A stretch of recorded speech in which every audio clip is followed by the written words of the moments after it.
It's that time of year when Hollywood releases the best movies in hopes of getting a call from the Academy. And Oscar-winning director Sam Mendes knows a thing or two about that, especially as his latest film is getting a lot of buzz. The two stars of 1917, George MacKay and Dean Charles Chapman, join me now. Thank you guys for being here. Thank you for having us. It's wonderful having you for such an exciting movie. So before we get into the movie, let's take a look at it. I think we have a clip.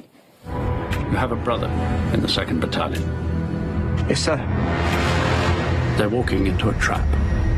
Your orders are to deliver a message, calling off tomorrow morning's attack. If you fail, it will be a massacre. Wow. So director Sam Mendes is calling this a one-take film. And George, can you walk me through what that means? Because I have never heard that term before. Well, the film is one take. It's like a completely immersive experience. There is no cut or coverage. You're just with these men on their journey. Wow. So yeah, that's why I think, if you can, when it comes out, it's best to see it in a cinema where you can completely sort of immerse yourself in it. Wow. And does that mean that there's been nothing left on the cutting room floor? Because it sounds like you have to take everything if you're constantly filming. Yeah, because and that's the thing. We rehearse, which is very different to a usual film. We rehearse for months beforehand, because when you're editing, you shoot coverage from all different angles, and then the rhythm of the story is kind of dictated and crafted by the editor and the director afterwards. But this is a bit more like a play where we had to, because we were never going to cut. We had to decide the rhythm of everything. How long it would take. What it felt like for the scene. How long literally the trench needed to be for the dialogue. How long a pause needed to be would dictate the length of the set. So it was something that we had to work out from very, very early on. Wow, that's really, really intense. I'd love to hear from both of you about the type of prep, or did you go through a boot camp to prepare for something like this? Because I feel like you're doing a period piece, which requires you to have a knowledge of what it's like to be in 1917, but then you have to do it perfectly each time. So tell me about how you prep for that. Yeah, we started 6 months before we actually started shooting, and we rehearsed for 6 months. We did military training together with a military advisor. Really?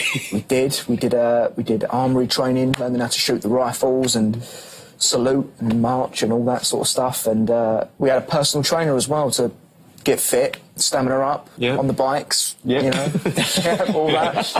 And it was just really like working with Sam and everybody every single day to make sure the script was right and just rehearse the scenes every day, really. And does that mean you did your own stunts if you did all this training? We did. Yeah. What was that like? It's great. It's kind of required. The thing is, again, the film is so immersive. You're never away from these guys, and so therefore there's no point where you can sort of hide someone else doing your bit, really. So yeah, it was just a necessity of the doing of it, but it was great. Yeah. And was it your first time doing stunts? I'd done stunts before.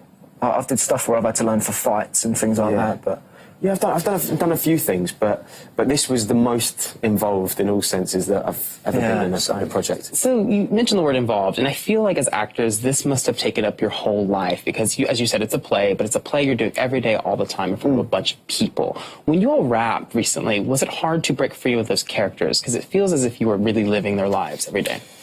Yeah, I found it weird. Normally, like on a film, you're sort of in and out, and that's it. And we lived with these characters 6 months before we actually started shooting, and then we did 4 months shooting, and so it was a long time to spend with these characters. So after actually filming, I was sort of, it's a bit weird to go back to normality and sit on a couch rather than sit in a field of mud. Yeah. And even just the smallest things of having like the weight that the soldiers had to carry all the time, and just feeling a bit free and loose, and wear tracky bottoms for the first time in months. So it was a bit weird for me, yeah. Yeah. How did it make you rethink World War I? Because, that was a while ago for us. We're younger people. We didn't experience this personally, and maybe our great-grandparents experienced it. But how did it impact how you think about that moment in history? We could never experience exactly what those men experienced and the horrors of it. But I think, there was lots of different ways. We understood and knew the had a new understanding of the physicality of it. And again, like the gear that we were wearing all day, every day. You're in the mud. You're in, the environment which has been made to replicate the real environment as much as possible. But we did a lot of research before the film, and something Dean was saying yesterday, that we went to the war graves in Belgium and France, and it was one of the things that struck me most, which I hadn't really considered, like properly is how young these guys were as well. We went and we were looking at these, you know, endless tombstones, and the ages of the fallen, you know, on each grave.